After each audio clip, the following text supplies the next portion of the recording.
It looks like Twitter is almost under Elon Musk's control. We are learning that Twitter's board of directors unanimously approved his $44 billion buyout offer, according to an SEC filing. Jack Dorsey, the company's co-founder and former CEO, Parag Agrawal, current chief executive, will go home with huge payouts, according to reports. Yeah, so I have those figures here. That's $42 million for Agrawal, and Dorsey owns 2.4% of the company, 18 million shares, and that's $978 million for him once the takeover is complete. If it goes through, we know that Musk has said as recently as this week that there are still some unresolved matters involved in the deal, including this fake accounts, which he has said he's only interested in acquiring Twitter if, as Twitter has claimed, no more than 5% of the accounts are fake accounts. We all suspect it's more than 5%. Sure. Now, is it 10%? Is it 20%? Is it 30%? I don't know. Sure, and as a refresher, somewhere in that range, probably. Yeah. Hey, there seem to be a lot of fake accounts from my personal experience, but who knows how many exactly. And this is material to Elon Musk because he said, as we talked about on the show before, he is interested in moving to a subscriber model on Twitter. So some folks have already experienced using Twitter Blue and paying for additional services like being able to post longer videos and having a delay on posting your tweets so you can catch your typos before they become part of the public record. And his thought is to get more people bought into that subscription model, which obviously matters a great deal if there's a real human with a credit card behind an account versus just an empty egg. What would you pay to be able to change your there with the apostrophe RE to the THEIR after you posted? That would be a very valuable service. It would be, but imagine what that would do to change the character of the site. I mean, so much. Imagine if you could go back and revise your old tweets, revise your old opinions. So much of what makes Twitter useful to journalists and useful to people who want to do witch hunts or have all kinds of agendas is the fact that you kind of tweet and you forget it, and to the extent that you remember a bad thing that you said or did, there's no way to get rid of it except for fully deleting the tweet, which can become obvious, right, when there's holes in a thread and things like that. And there is this way that it has become this accountability mechanism, rightly or wrongly, for people in the public sphere. Wrongly, some would argue, for people who are not in the public sphere, who have all these tweets from when they were in high school or whatnot. It's funny to compare it to Facebook on both those fronts because, so on Facebook, you can edit your post. It just says edited after. Mm-hmm. But also, it's so much more difficult to search Facebook. Like it's impossible, in fact. Yeah. Sometimes I'll be like, I recall a Facebook post I want to look up. It is dang hard to find old Facebook posts of your own, even with full access to your own account, let alone search for someone else's old Facebook post. I've wanted to bring back up a ranking I did of all the Black Mirror episodes on Facebook. We were talking about that the other day. Very hard to find. You can't find it now. Facebook will periodically, every day, will remind you. Well, here's what happened to you like 6 years ago and 3 years ago and something. But then, so unless you happen to be on the exact anniversary of the Facebook post, you don't want to see lots of times.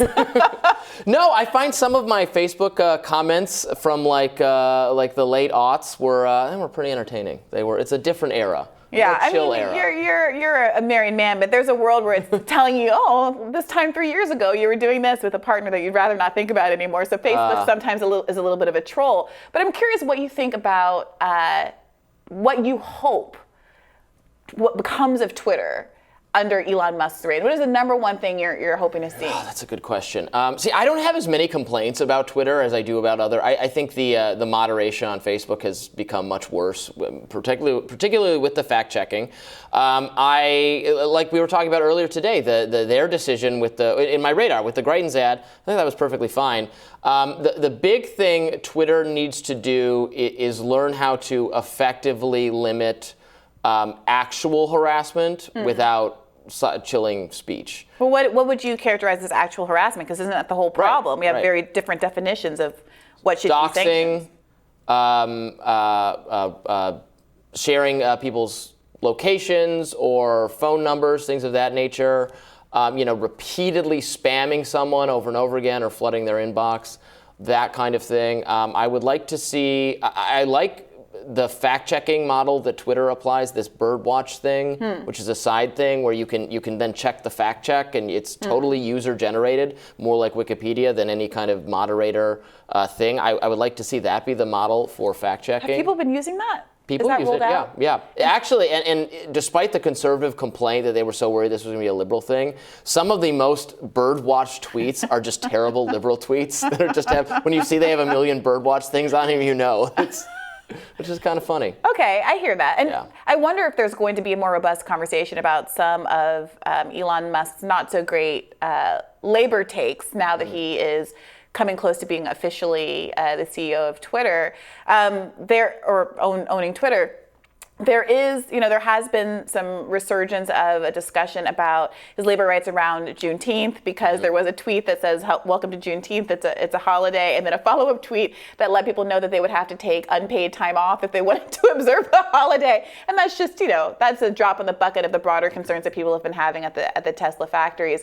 But I'm curious of whether this will bring on some scrutiny that perhaps he isn't interested in this moment. The only other thing, there should be different modes. Look, we don't all have to have the same experience on the platform. If people are really sensitive to content they don't want, just devolve content moderation to the user. People you use the block and mute functions pretty regularly, I think. Mute is gold. Mute is gold. So just let people do that, or just give them, or you curate it based on what here are the people you interact with most, and here are what their content policy is, and you can just default to that one if these are the people you like. Maybe that you follow the same thing. Yeah. Maybe if you want Elon seems to think the chronological is better. I think the chronological thing is unusable, but that's fine. Use the chronological one if you want. I think the chronological one is unusable because I don't want to see every tweet from every person I follow. I want to see the highlights. I think the algorithm gives you the highlights, and they say this is manipulative. Yeah. And it certainly can be manipulative, but also it is some amount of filtering is actually what I want. Well, that's the concern. People are afraid that the algorithm is hiding certain accounts. And I would say the number one thing that I would like to see if Elon Musk is making changes, substantive changes,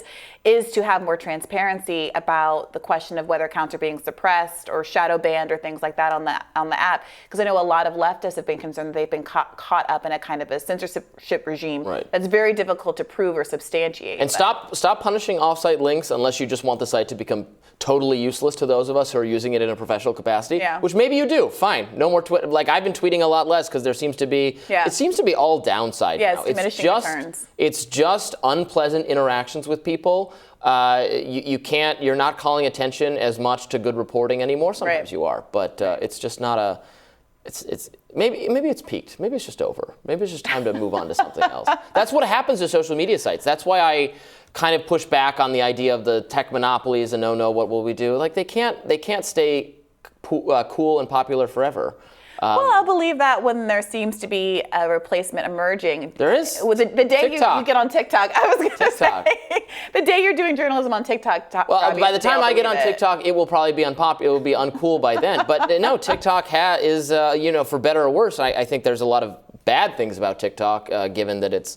I think the foreign policy and privacy concerns are very serious with TikTok, but it seems to be or as a replacement for Instagram, it seems to be a more positive. Some of the harms to children or body image issues that we see with Instagram seem to me to be less on TikTok. That it's more like of a affirming kind of creative sort Tumblr of vibes. Yeah, it's healthy in that way. Unhealthy in the Chinese government spying on you kind of way, suppressing information. But you win some, you lose some.